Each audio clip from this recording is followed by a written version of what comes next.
नमस्कार साथियों, मैं डॉक्टर आर कुमार आप सभी का स्वराज अकेडमी पर हार्दिक स्वागत करता हूं। साथियों, आज संडे है और मैंने आपसे कल की क्लास में बताया था कि अब से प्रत्येक संडे को टेस्ट आयोजित किया जाएगा जिसका नाम होगा सुपर 30 MCQs टेस्ट। आज पहला टेस्ट है। यह जो टेस्ट है वह मंडे से लेकर सैटरडे तक जो भी क्लासेस चलेंगी उन्हीं पर आधारित होगा। अगर आपके मन में यह प्रश्न उठ रहा हो कि सर यह सुपर 30 ही क्यों लिया गया, सुपर 50 या सुपर 25 क्यों नहीं, तो मैं आपसे बताना चाहूँगा। मैं प्रत्येक दिन आपको 5 प्रश्न तैयार कराने की सोचा हूँ। इस हिसाब से 6 दिन के 30 प्रश्न हुए और अगर इनका साल भर का देखेंगे तो कुल 1440 प्रश्न हुए जो मैं आपको तैयार कराऊंगा। यह ऐसे प्रश्न हैं जो मैं हमेशा के लिए आपके तैयार कराऊंगा। यह मेरा वादा है कि आप किसी भी परीक्षा में जाएं तो अगर प्रश्न यहाँ से आता है तो आपसे गलत नहीं होगा। तो चलिए प्रारंभ करते हैं आज का टेस्ट। सबसे पहला प्रश्न है,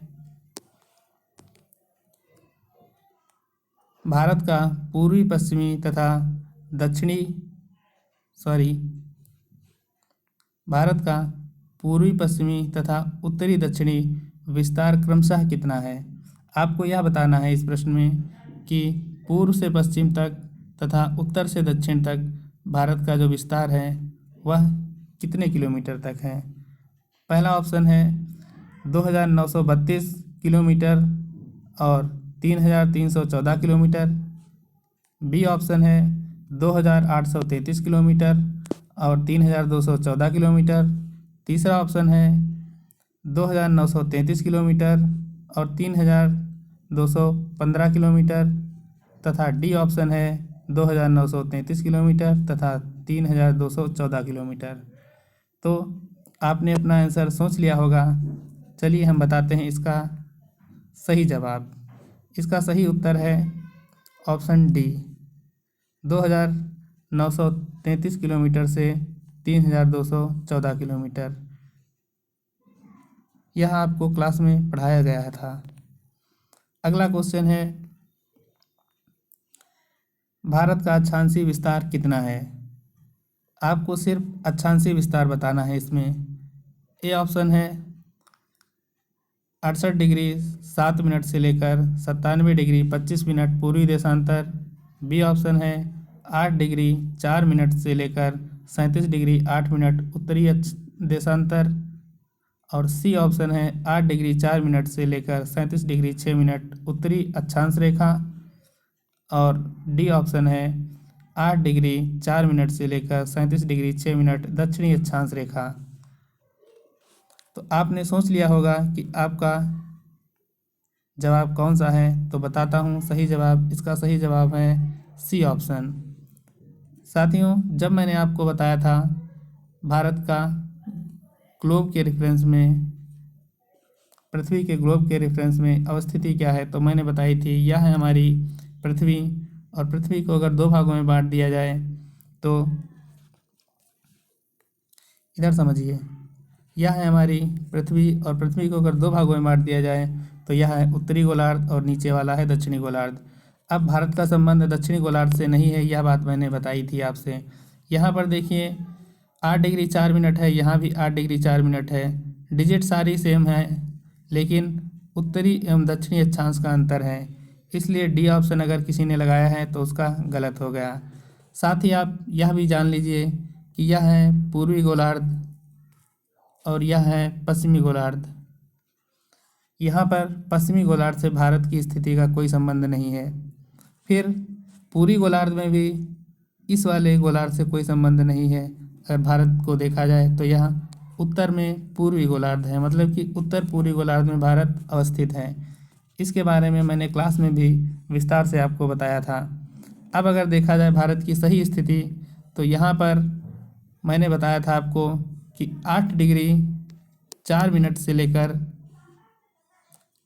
उत्तर में 37 डिग्री 6 मिनट के मध्य तथा पश्चिम में 68 डिग्री और 7 मिनट से लेकर पूर्व में 97 डिग्री 25 मिनट है भारत की स्थिति। फिर आपसे बताया था यहाँ 4 है, फिर इधर इकाई अंक 5 है, इधर का मिनट का इकाई अंक 6 है और यहाँ का इकाई अंक 7 है मिनट का।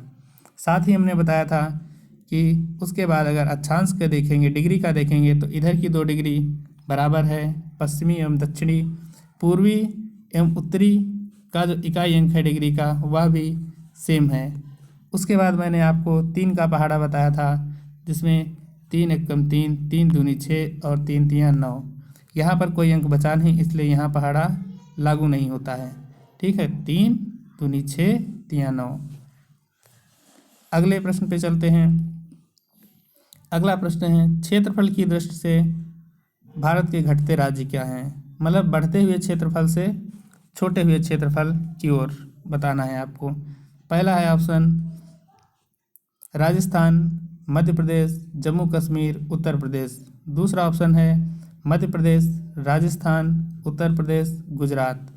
तीसरा ऑप्शन है गुजरात, उत्तर प्रदेश, मध्य प्रदेश, राजस्थान। और चौथा ऑप्शन है राजस्थान, मध्य प्रदेश, उत्तर प्रदेश, महाराष्ट्र। और लास्ट ऑप्शन है इनमें से कोई नहीं या उपरोक्त में से कोई नहीं। तो आपको बताना है सही जवाब।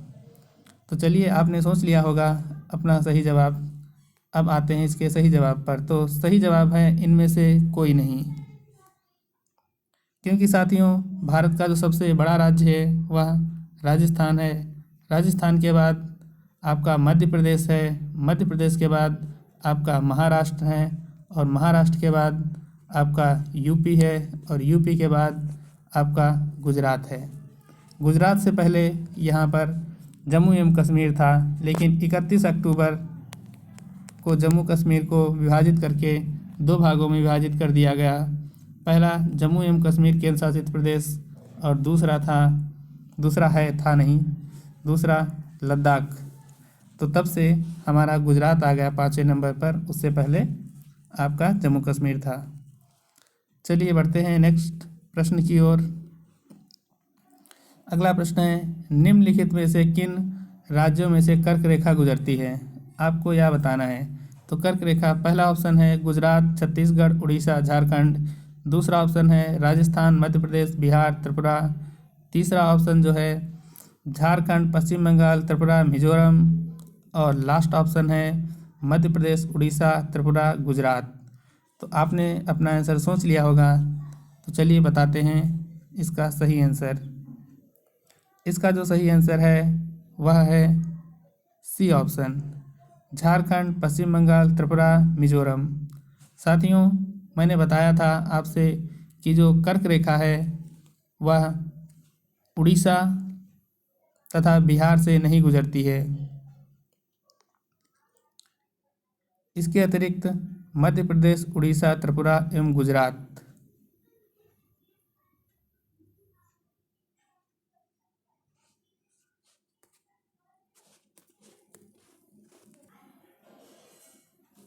तो इस क्वेश्चन में यहाँ पर उड़ीसा है, यहाँ पर बिहार है, यहाँ पर उड़ीसा है। इस वजह से ये तीनों ऑप्शन गलत हो जाते हैं और ऑप्शन आपका सी सही होता है। अगले प्रश्न की ओर चलते हैं। अगला प्रश्न है, निम्नलिखित में से कौन सा सुमेलित नहीं है? आपको यह बताना है। पहला ऑप्शन है रेड क्लिफ, पाकिस्तान एवं भारत के मध्य सीमा रेखा बनाती हैं। फिर भारत एवं अफगानिस्तान के साथ पाक जलडमरू मध्य सीमा बनाता है। फिर है सी ऑप्शन, भारत एवं चीन के साथ मैकमोहन रेखा सीमा रेखा बनाती है, या इनमें से कोई नहीं। तो साथियों आपने सोच लिया होगा अपना सही जवाब क्या है। तो बताता हूँ इसका सही जवाब। इसका सही जवाब है, जो सुमेलित नहीं है वह है भारत अफगानिस्तान। भारत और अफगानिस्तान के साथ भारत पाक जलडमरू मध्य नहीं है, इसके मध्य डूरंड रेखा है तथा भारत ये पाक जलडमरू मध्य जो है वह श्रीलंका के साथ सीमा रेखा बनाती है। अगले प्रश्न की ओर चलते हैं। अगला प्रश्न है, गोंडवाना लैंड मध्य महाजीवी कल्प में टूटकर किस भाग में विभाजित हुआ? तो यह आपको बताना है कि गोंडवाना लैंड जो विभाजित हुआ वह उसका इनमें से कौन सा एक भाग है। यहाँ विभाजित 2 बार लिख गया है, इसे आप काट दीजिएगा एक का। फिर पहला ऑप्शन है इसका उत्तरी अमेरिका, दूसरा ऑप्शन है अंटार्कटिका, तीसरा ऑप्शन है यूरेशिया और चौथा ऑप्शन है ग्रीनलैंड। आपको बताना है इसमें से कौन सा गोंडवाना लैंड का भाग है। तो इसमें से जो सही ऑप्शन है वह है अंटार्कटिका। जब हमने पढ़ाया था आपको कि गोंडवाना लैंड सबसे पहले पैंजिया का हिस्सा था, पैंजिया 2 भागों में टूटा था, ऊपर वाला अंगारा लैंड और दक्षिण वाला गोंडवाना लैंड था। गोंडवाना लैंड से अलग होने वाले जो देश थे या महाद्वीप थे उसमें से दक्षिणी अमेरिका था, आपका अफ्रीका था, मेडागास्कर था, भारत था और ऑस्ट्रेलिया था और अंटार्कटिका था। जबकि अंगारा लैंड से जो अलग हुए थे उनमें से उत्तरी अमेरिका, यूरेशिया या फिर यूरोप और एशिया दोनों को मिला के बनना है यूरेशिया, वो दोनों बने थे। साथ ही ग्रीनलैंड भी अंगारा लैंड का ही हिस्सा था। अब चलते हैं अगले प्रश्न की ओर। हिमालय पर्वत श्रेणी का निर्माण किस युग में हुआ? पहला ऑप्शन है टर्सरी युग में, दूसरा ऑप्शन है प्लीस्टोसीन युग में, तीसरा ऑप्शन है मायोसीन युग में और चौथा ऑप्शन है प्लायोसीन युग में। तो आपको बताना है इसमें से सही ऑप्शन कौन सा है। अब तक आपने अपना आंसर सोच लिया होगा, तो चलिए बताते हैं इसका सही आंसर। सही आंसर है टर्सरी युग में। जब हिमालय पर्वत के बारे में बात हो रही थी क्लास में, तब मैंने बताया था कि टर्सरी युग के विभिन्न कालों में हिमालय का निर्माण हुआ, महान हिमालय, मध्य हिमालय और शिवालिक हिमालय का। अगले प्रश्न की ओर चलते हैं। निम्नलिखित चट्टानों में सबसे प्राचीनतम कौन सी है? इसमें सबसे प्राचीनतम चट्टान आपको बतानी है। पहला ऑप्शन है धारवाड़, दूसरा ऑप्शन है कुडप्पा, तीसरा ऑप्शन है विंध्यन और चौथा ऑप्शन है अरावली। तो आपने सोच लिया होगा कि आपका जवाब क्या है। तो चलते हैं सही जवाब की ओर। सही जवाब है अरावली। अरावली सबसे प्राचीनतम है। उसके पश्चात यह सबसे प्राचीनतम धारवाड़, उसके पश्चात फिर विंध्यन तीसरे पर और फिर चौथे पर कुडप्पा। आपको यह क्रम ध्यान रखना है। पहले पे अरावली, उसके बाद धारवाड़, उसके बाद विंध्यन, उसके बाद कुडप्पा। अगला प्रश्न है महान हिमालय का निर्माण कब हुआ था? आपको यह बताना है। अभी ऊपर के प्रश्न में पूछा गया था पूरे हिमालय का, अब पूछा गया है सिर्फ महान हिमालय का। हिमालय में भी 3 थे, एक महान हिमालय, लघु हिमालय और शिवालिक। तो उसमें से महान हिमालय के बारे में पूछा गया है। तो महान हिमालय का निर्माण कब हुआ था? पहला ऑप्शन है ओलिगोसीन युग में, दूसरा ऑप्शन है मायोसीन युग में, तीसरा ऑप्शन है प्लायोसीन युग में और चौथा ऑप्शन है मध्य मायोसीन युग में। तो इसमें से आपका सही आंसर आपने सोच लिया होगा, तो बताते हैं इसका सही आंसर। इसका सही आंसर है ओलिगोसीन युग। इस युग में महान हिमालय का निर्माण हुआ था। फिर मध्य मायोसीन युग में मध्य हिमालय का निर्माण हुआ था और प्लायोसीन युग में आपके शिवालिक हिमालय का निर्माण हुआ था। यह बात आपको ध्यान रखनी है। यहाँ से कई बार प्रश्न टीजीटी, पीजीटी परीक्षाओं तथा यूपीपीसीएस की परीक्षाओं में पूछे गए हैं और यह अन्य परीक्षाओं में भी पूछे जाने की प्रबल संभावना रखते हैं। अगले प्रश्न की ओर चलते हैं। अगला प्रश्न है हमारा, भारत की सर्वाधिक ऊंची चोटी कौन सी है? सर्वाधिक ऊंची चोटी आपको बताना है। जब चोटियों के बारे में बताया था तब मैंने विशेष जोर देकर आपको बताया था। पहला ऑप्शन है कंचनजंगा, दूसरा ऑप्शन है माउंट एवरेस्ट, तीसरा ऑप्शन है गाडविन आस्टीन, चौथा ऑप्शन है माउंट आबू। तो चलिए बताते हैं इसका सही जवाब। इसका सही जवाब है गाडविन आस्टीन। यह भारत की सर्वाधिक ऊंची चोटी है। अगर इसकी ऊंचाई पूछी जाए कितनी है, तो इसकी ऊंचाई है 8,800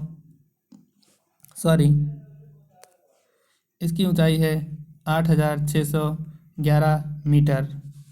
और कंचनजंगा की अगर पूछी जाए तो कंचनजंगा की है 8,594 मीटर। इसी तरह अगर माउंट एवरेस्ट की पूछ ली जाए तो माउंट एवरेस्ट की है 8,848 मीटर। अब अंतिम बचता है आपका माउंट आबू। अगर माउंट आबू, यह पश्चिमी भारत में, पश्चिमी घाट नहीं, पश्चिमी भारत की बात कर रहा हूँ, और राजस्थान की सबसे ऊंची चोटी है। इसकी जो हाइट है या जो ऊंचाई है वह है 1722 मीटर। ये कुछ प्रमुख चोटियां हैं, ये चारों प्रमुख चोटियां हैं, इनसे प्रश्न पूछे जा सकते हैं, इसलिए आप ध्यान रखिएगा। अगले प्रश्न की ओर चलते हैं। अगला प्रश्न है, हिमालय का प्रादेशिक विभाजन किसने किया था? आपको यह बताना है। अरस्तु ने किया था, अलेक्जेंडर हम्बोल्ट ने किया था, सिडनी बुराड ने किया था, या चैम्बरलिन ने किया था?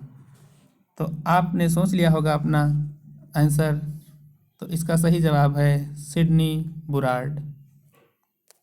फिर अगले प्रश्न की ओर चलते हैं। अगला प्रश्न है, शिमला एवं मसूरी पर्यटक स्थल किस हिमालय पर स्थित हैं? आपको यह बताना है। यह शिमला एवं मसूरी जो पर्यटक स्थल हैं वह किस हिमालय पर स्थित हैं? पहला ऑप्शन है पंजाब हिमालय, दूसरा ऑप्शन है कुमायूं हिमालय, तीसरा ऑप्शन है असम हिमालय, और चौथा ऑप्शन है नेपाल हिमालय। तो साथियों, आपने अपना जवाब सोच लिया होगा। बताता हूँ इसका सही जवाब। इसका सही जवाब है कुमायूं हिमालय। देखिए साथियों, जो शिमला एवं मसूरी है, इतना तो आप जानते हैं कि नेपाल में नहीं है, भारत का ही है। तो यहाँ पर नेपाल हिमालय, आपका ऑप्शन गलत हो गया। फिर ऑप्शन है असम हिमालय। जब नेपाल में नहीं है तो नेपाल के, असम तो नेपाल के पूर्व में है, तो यहाँ भी नहीं हो सकता है। सी ऑप्शन भी आप कैंसिल कर सकते हैं। अब फिर आपको डाउट पंजाब हिमालय और कुमायूं हिमालय में हो सकता है। तो पंजाब हिमालय बहुत ऊपर है, कश्मीर का हिस्सा है, ठीक है, लगभग कश्मीर का हिस्सा आता है, और पंजाब का आता है, और सिंध से लेकर सतलज तक का आता है। तो यहाँ भी नहीं है। इसका सही ऑप्शन है कुमायूं हिमालय। अगले प्रश्न की ओर चलते हैं। निम्नलिखित में से कौन सा सुमेलित नहीं है? यह आपको बताना है। कुछ पहाड़ियाँ हैं और इधर उससे संबंधित राज्य हैं। इसमें पहला ऑप्शन है मेघालय में गारो खासी जयंतिया पहाड़ियाँ पाई जाती हैं। दूसरा ऑप्शन है अरुणाचल प्रदेश में मिसमी, पटकाई, बरेल पहाड़ियाँ तथा अबोर पहाड़ियाँ पाई जाती हैं। फिर अगला ऑप्शन है असम, मिकिर, असम में मिकिर की पहाड़ियाँ पाई जाती हैं।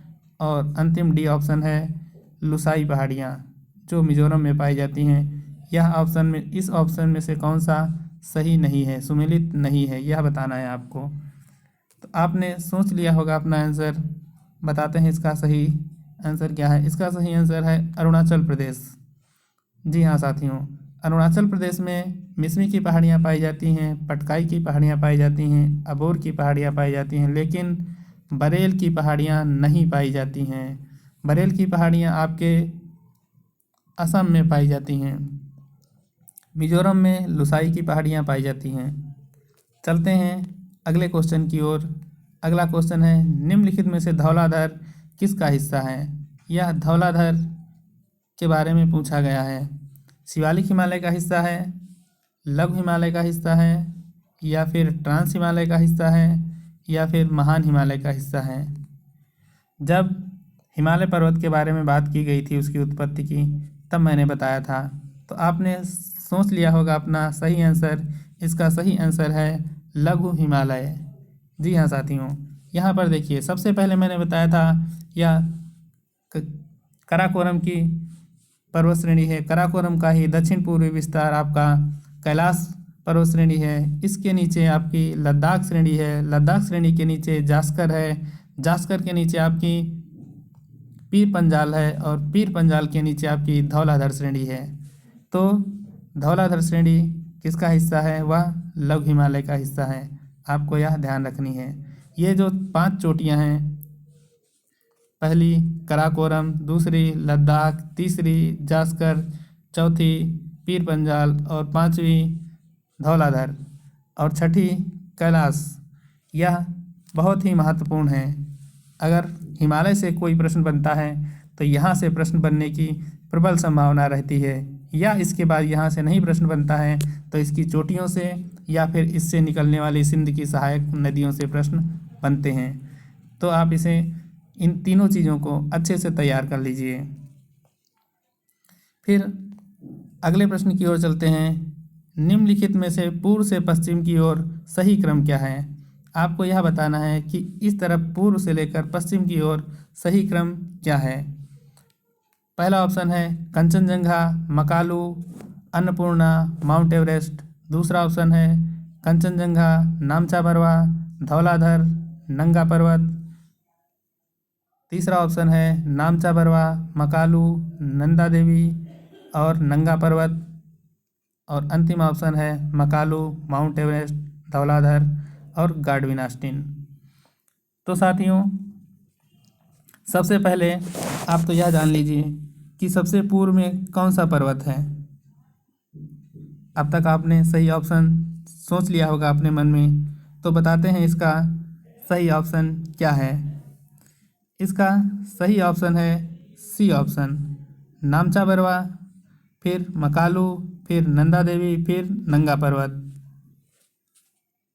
अब आप यहाँ देखिए, सबसे पहले पूर्व की ओर, इधर मानचित्र में मैंने बताया था हमेशा ऊपर की ओर उत्तर रहता है, नीचे की ओर दक्षिण रहता है, आपके दाएं हाथ पूर्व रहता है और बाएं हाथ पश्चिम रहता है। तो अब इधर पूर्व है, इधर पूर्व की ओर सबसे पहली पहाड़ी जो है या पर्वत शिखर है वह कौन सा है? वह नामचा बरवा है। नामचा बरवा के बाद आपका कंचनजंगा है और कंचनजंगा के बाद आपका मकालू है। मकालू के बाद आपका माउंट एवरेस्ट है। माउंट एवरेस्ट के बाद आपका अन्नपूर्णा है। अन्नपूर्णा के बाद आपका धौलाधर श्रेणी है और धौलाधर श्रेणी के बाद आपका नंदा देवी है। नंदा देवी जो उत्तराखंड की सर्वाधिक ऊंची पर्वत शिखर चोटी है। और इसके बाद सबसे पश्चिम में, यह बात आप याद रखिएगा, सबसे पश्चिम में नंगा पर्वत है। अब यह कभी कभी पूछ लिया जाता है सबसे पश्चिम में कौन सा पर्वत है निम्नलिखित में से। तो सबसे पश्चिम में पूछा जाए तो नंगा पर्वत और सबसे पूर्व में पूछा जाए तो आपका नामचा बरवा पर्वत है। चलिए नेक्स्ट प्रश्न की ओर चलते हैं। अगला प्रश्न है सर्वाधिक ऊंची चोटी कौन सी है? आपको इनमें से सर्वाधिक ऊंची चोटी बतानी है। तो सर्वाधिक ऊंची चोटी कालसूबाई, गुरशिखर, डोडा बेट्टा, अनाईमुड़ी, इनमें से आपको बताना है सर्वाधिक ऊंची चोटी। पहला ऑप्शन कालसूबाई, दूसरा ऑप्शन गुरशिखर, तीसरा ऑप्शन अनाईमुड़ी, चौथा ऑप्शन डोडा बेट्टा। तो साथियों, गुरशिखर की भी ऊपर ऊंचाई मैंने बताई थी 1722 मीटर है। अनाईमुड़ी दक्षिण की सबसे ऊंची चोटी है, इसकी जो ऊंचाई है वह 26,2695 मीटर है। तथा डोडा बेट्टा की जो ऊंचाई है वह 2,637 मीटर है। और कालसूबाई की जो ऊंचाई है वह 1,664 मीटर है। अब आप देख सकते हैं इनमें से किसकी ऊंचाई सबसे ज़्यादा है। तो आपने अपना आंसर अगर अनाईमुड़ी चुना है तो आपका आंसर बिल्कुल सही है। चलते हैं अगले प्रश्न की ओर। अगला प्रश्न है ब्रह्मपुत्र नदी किस दर्रे से होकर भारत में प्रवेश करती है? जब मैंने ब्रह्मपुत्र नदी तंत्र पढ़ाया था तब आपको विशेष जोर देकर बताया था कि ब्रह्मपुत्र नदी किस दर्रे से होकर भारत में प्रवेश करती है। इसमें पहला ऑप्शन है यांगयाब दर्रा, दूसरा ऑप्शन है बोमडिला दर्रा, तीसरा ऑप्शन है नाथुला दर्रा और चौथा ऑप्शन है दिफू दर्रा। तो आपने सोच लिया होगा अपना आंसर। इसका सही आंसर है यांगयाब दर्रा। यहाँ पर यांगयाब दर्रे से होकर यह ब्रह्मपुत्र नदी भारत में प्रवेश करती है। चलिए अगले प्रश्न की ओर चलते हैं। अगला प्रश्न है सिपकिला दर्रे से होकर कौन सी नदी भारत में प्रवेश करती है? इसके बारे में भी मैंने बताया था जब क्लास में, तब आपको ध्यान होगा। पहला ऑप्शन है चिनाव, दूसरा ऑप्शन है झेलम, तीसरा ऑप्शन है रावी और चौथा ऑप्शन है सतलज। तो साथियों, आपने अपना आंसर सोच लिया होगा। इसका सही जवाब है सतलज नदी। जी हाँ, सतलज नदी सिपकिला दर्रे से होकर भारत में प्रवेश करती है और यह मात्र एक ऐसी नदी है भारत की जो सारी पर्वत श्रेणियों को काटकर भारत में प्रवेश करती हैं। यह भी कई बार प्रश्न पूछा गया है कि ऐसी कौन सी नदी है जो सभी पर्वत श्रृंखलाओं को काटकर भारत में प्रवेश करती है, तो वह है सतलज नदी। और सतलज की सहायक अगर पूछी जाए तो सतलज की सहायक व्यास नदी है। और सतलज खुद किसकी सहायक नदी है आगे जाकर? सिंधु की है क्या? नहीं। तब फिर यह किसकी है? यह चिनाब की है। यह सिंधु की जितनी सहायक नदियां हैं उनमें सबसे अंतिम में चिनाव में आकर सारी मिल जाती हैं और चिनाव फिर अंतिम रूप से सिंधु में जाके मिल जाती है। यह बात आप ध्यान रखिएगा। अगला प्रश्न है हमारा, जवाहर सुरंग स्थित है किस सुरंग में, मतलब कि किस दर्रे में जवाहर सुरंग होकर गुजरती है? आपको यह बताना है। पहला ऑप्शन है पीर पंजाल, दूसरा ऑप्शन है बुर्जिला दर्रा, तीसरा ऑप्शन है जोजिला दर्रा और चौथा ऑप्शन है बनिहाल दर्रा। तो साथियों, आपने अपना सही आंसर चुन लिया होगा। हम बताते हैं इसका सही जवाब। इसका सही जवाब है बनिहाल दर्रा। अब अगले प्रश्न की ओर चलते हैं। अगला प्रश्न है हमारा, कौन सा सुमेलित नहीं है, यह आपको बताना है।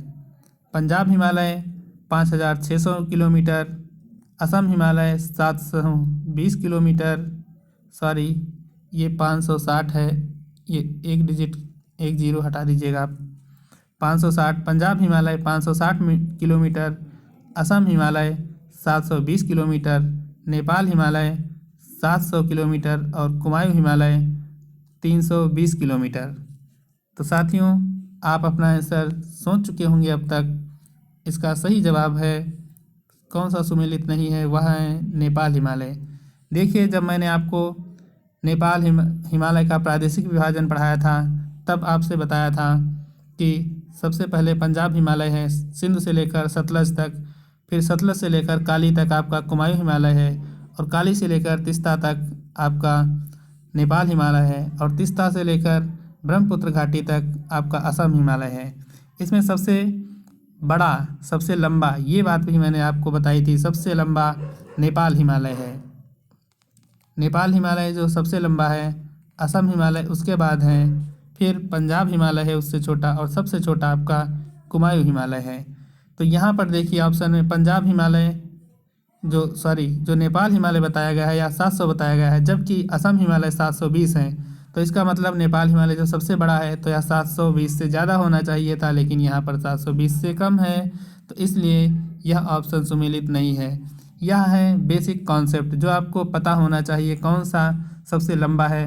हालांकि वास्तविक डिजिट अगर आपको नहीं भी पता है तो भी कोई बात नहीं, लेकिन इतना तो अवश्य पता होना चाहिए कि इनका क्रम घटते या बढ़ते क्रम में क्या है। तो यह है पहले ऑप्शन पर सबसे बड़ा, फिर उसके बाद असम हिमालय, फिर तीसरे नंबर पर पंजाब हिमालय और अंतिम में कुमायूं हिमालय है लंबाई की दृष्टि से। चलिए अगले प्रश्न पे चलते हैं। अगला प्रश्न है हमारा, निम्नलिखित पर्वत श्रेणियों का दक्षिण से उत्तर क्रम क्या है? यह बताना है आपको। दक्षिण इस तरफ है, इस उत्तर की तरफ इनका क्रम क्या है? इसमें पीर पंजाल, कराकोरम, लद्दाख, जास्कर पहले ऑप्शन में है, दूसरे ऑप्शन में है धौलाधर, जास्कर, पीर पंजाल, कराकोरम, तीसरे ऑप्शन में है लद्दाख, जास्कर, पीर पंजाल, कराकोरम और चौथे ऑप्शन में है धौलाधर, पीर पंजाल, जास्कर, लद्दाख। तो आपने अब तक अपना आंसर सोच लिया होगा, तो चलिए जानते हैं इसका सही आंसर। इसका सही आंसर है धौलाधर, पीर पंजाल, जास्कर, लद्दाख। अभी मैंने ऊपर वाले प्रश्न में बताया था कि सबसे पहले आपकी कराकोरम है, उसके नीचे लद्दाख है और उसके नीचे जास्कर है और उसके बाद पीर पंजाल है और सबसे अंतिम में धौलाधर श्रेणी है। तो यहाँ देखिए धौलाधर, फिर पीर पंजाल, फिर आपकी जास्कर और फिर लद्दाख, यही क्रम सही है, अन्य क्रम नहीं सही है। अन्य क्रम देखिए लद्दाख से शुरू होता है तो यह लद्दाख दक्षिण में नहीं है, लद्दाख दूसरे नंबर पर है ऊपर। यह धौलाधर से शुरू होता है, शुरू तो सही होता है, लेकिन फिर यह सीधे जास्कर पर चला जाता है जो कि यह पीर पंजाल के ऊपर है।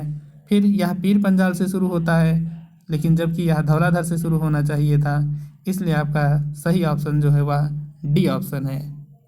चलिए अगले प्रश्न की ओर चलते हैं। अगला प्रश्न है, पूर्व से पश्चिम पहाड़ियों का क्रम क्या है? आपको यह बताना है। इधर पूर्व है, इधर से पश्चिम की ओर जो पहाड़ियों का क्रम है वह आपको बताना है। पहला ऑप्शन है राजमहल की पहाड़ियाँ, गडजात की पहाड़ियाँ, मैकाल की पहाड़ियाँ और सतमाला की पहाड़ियाँ। दूसरा ऑप्शन है गडजात की पहाड़ियाँ, महादेव की पहाड़ियाँ, बालाघाट की पहाड़ियाँ और अजंता की पहाड़ियाँ। फिर तीसरा ऑप्शन है मैकाल की पहाड़ियाँ, राजमहल की पहाड़ियाँ, महादेव की पहाड़ियाँ और सतपुड़ा की पहाड़ियाँ। फिर डी ऑप्शन है मैकाल की पहाड़ियाँ, महादेव की पहाड़ियाँ, मलयगिरी की पहाड़ियाँ और गिरी पहाड़ियाँ। इनमें से सही आंसर क्या है? आपने सोच लिया होगा अपना सही जवाब क्या है, तो चलिए जानते हैं इसका सही जवाब क्या है। देखिए, राजमहल की पहाड़ियाँ सबसे पूर्व में हैं, तो इसलिए राजमहल से शुरू होना चाहिए। ठीक है, तो यहाँ पर ए ऑप्शन में राजमहल से शुरू है, लेकिन गडजात इसके पश्चिम में है, मैकाल और फिर सतमाला। तो यह ऑप्शन आपका सही ऑप्शन है। फिर यहाँ देखिए बी ऑप्शन में क्या गड़बड़ है। यह गडजात से शुरू है, फिर महादेव गया, फिर बालाघाट और फिर अजंता, जबकि अजंता पहले हैं और बालाघाट बाद में है। मतलब अजंता पूर्व में है, बालाघाट पश्चिम में है। फिर सी ऑप्शन में देखिए क्या गलती है। मैकाल की पहाड़ियों से शुरू हुआ, फिर राजमहल चले गए, मतलब कि पश्चिम से शुरू होकर पूर्व की ओर चले गए, इसलिए यह भी गलत हो गया, बी भी गलत हो गया। सी ऑप्शन में क्या है, मैकाल गए से फिर महादेव आए, फिर मलयगिर चले गए, यह पूर्व में है, जबकि ये पश्चिम से शुरू हुई हैं और हमें आना है पूर्व से पश्चिम की ओर, इसलिए यह तीनों ऑप्शन गलत हो जाते हैं और ऑप्शन ए सही होता है। आप ये मध्य भारत की पहाड़ियाँ हैं, इनके बारे में ध्यान रखना। इनमें से ज़्यादातर सतपुड़ा एवं विंध्यन क्रम की पहाड़ियों का ही विस्तार है पूर्व की ओर, उत्तर पूर्व की ओर। अगले प्रश्न की ओर चलते हैं। पहाड़ियों का उत्तर से दक्षिण क्रम क्या है, यह बताना है आपको। मतलब उत्तर इधर से लेकर इधर की ओर क्रम क्या है। पहला है ऑप्शन मलयगिरी की पहाड़ी, दूसरा रंपा की पहाड़ी, तीसरा शेषाचल की पहाड़ी और पालकोंडा की पहाड़ी। फिर है मलयगिरी की पहाड़ी, शेषाचल की पहाड़ी, रंपा की पहाड़ी और पालकोंडा की पहाड़ी। फिर सी ऑप्शन है रंपा की पहाड़ी, मलयगिरी की पहाड़ी और शेषाचल की पहाड़ी और पालकोंडा की पहाड़ी। फिर डी ऑप्शन है मलयगिरी की पहाड़ी, रंपा की पहाड़ी और पालकोंडा की पहाड़ी और शेषाचल की पहाड़ी। तो साथियों, आपने अब तक अपना सही आंसर सोच लिया होगा क्या है, तो चलिए बताते हैं इसका सही आंसर। इसका सही आंसर है ऑप्शन ए। ये है आपका पूर्वी घाट। पूर्वी घाट पर सबसे पहले आपकी यहाँ पर मलयगिरी की पहाड़ियाँ हैं, उसके बाद आपकी रंपा की पहाड़ियाँ हैं और रंपा की पहाड़ियों के नीचे शेषाचल की पहाड़ियाँ हैं और शेषाचल की पहाड़ियों के नीचे आपकी पालकोंडा की पहाड़ियाँ हैं। जबकि यह मलयगिरी से शुरू हुआ, फिर शेषाचल पहुँच गया और फिर ऊपर आ गया रंपा, इसलिए यह ऑप्शन गलत हो गया। यह तो शुरू ही रंपा से हुआ जो कि मलयगिरी के नीचे हैं, तो यह भी ऑप्शन गलत हुआ। यह मलयगिरी है, रंपा है, दो सही हैं, लेकिन शेषाचल पालकोंडा के नीचे चला गया जो यह पालकोंडा से ऊपर है, इसलिए यह ऑप्शन भी गलत है। तो सही ऑप्शन आपका है मलयगिरी, रंपा, शेषाचल और पालकोंडा। चलिए अगले प्रश्न की ओर चलते हैं। अगला प्रश्न है गुड़ शिखर किस पर्वत पर स्थित है, आपको यह बताना है। गुड़ शिखर सतपुड़ा श्रेणी पर, विंध्यन श्रेणी पर, अरावली श्रेणी पर या फिर पश्चिमी घाट पर। तो आपने सोच लिया होगा अपना आंसर, तो चलिए बताते हैं इसका सही आंसर। इसका सही आंसर है अरावली पर्वत। और गुड़ शिखर की ऊंचाई कितनी है?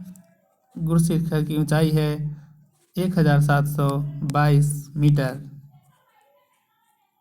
यह किस पर्वत श्रृंखला पर अगर है यह पूछा जाए तो यह है माउंट आबू पर, मतलब अरावली में माउंट आबू।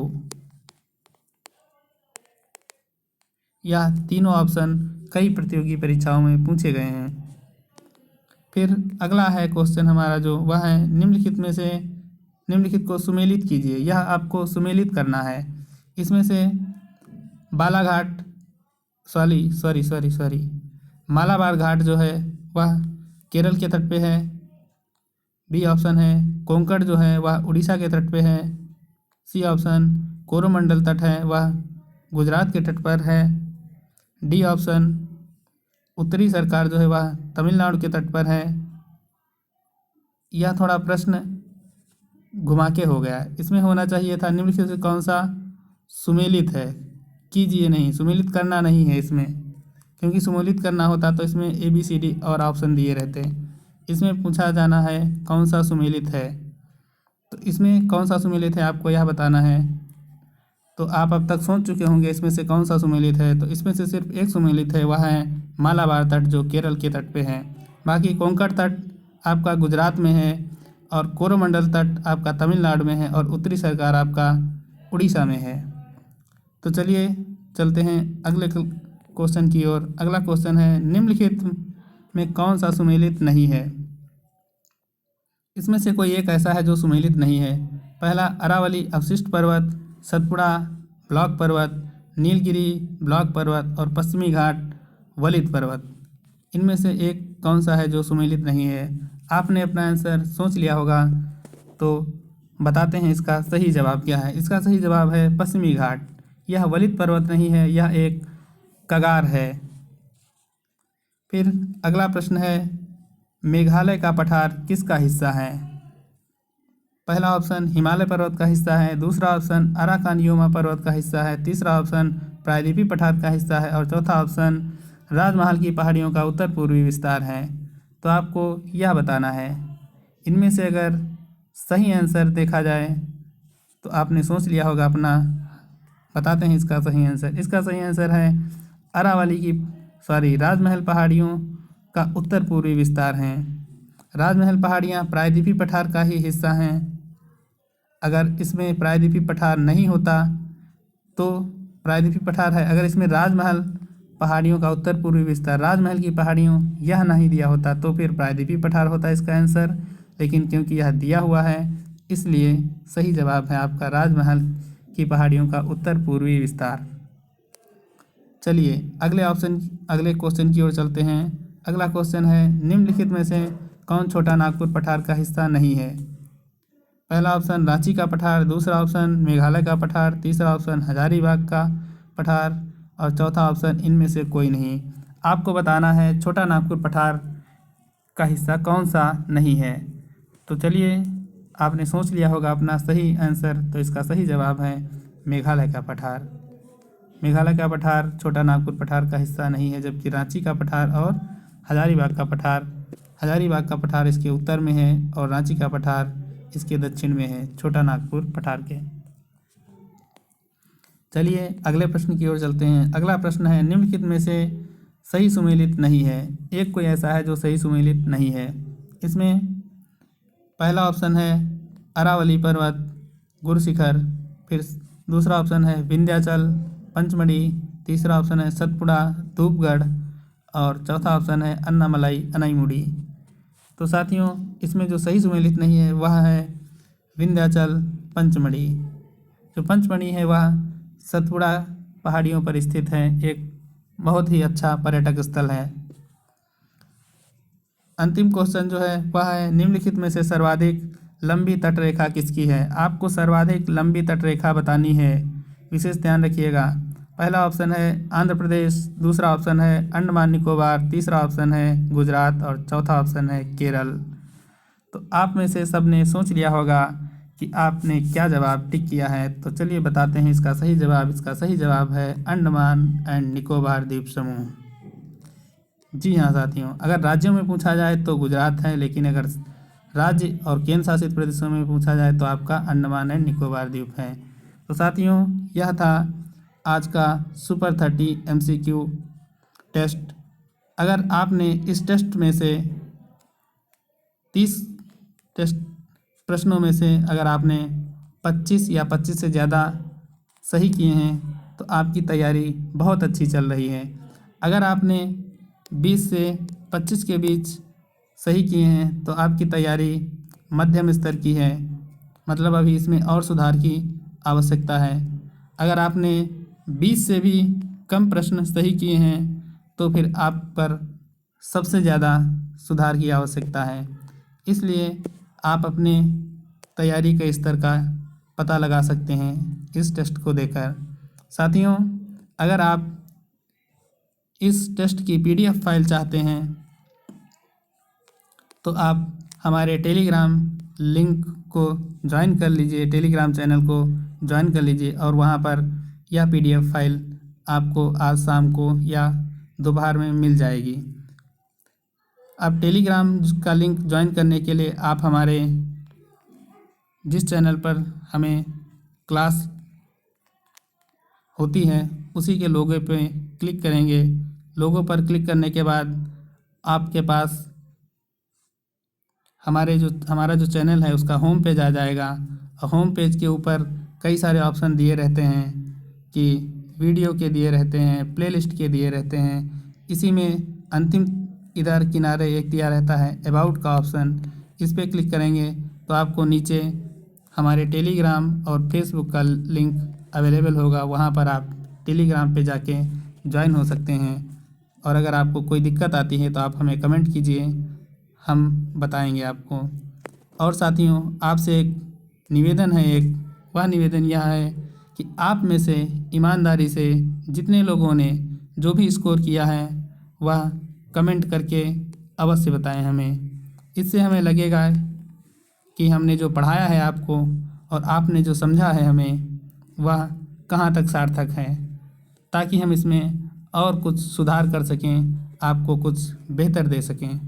बस इतनी सी बात है। चलिए तब, धन्यवाद साथियों, मिलते हैं आपसे अगली क्लास में।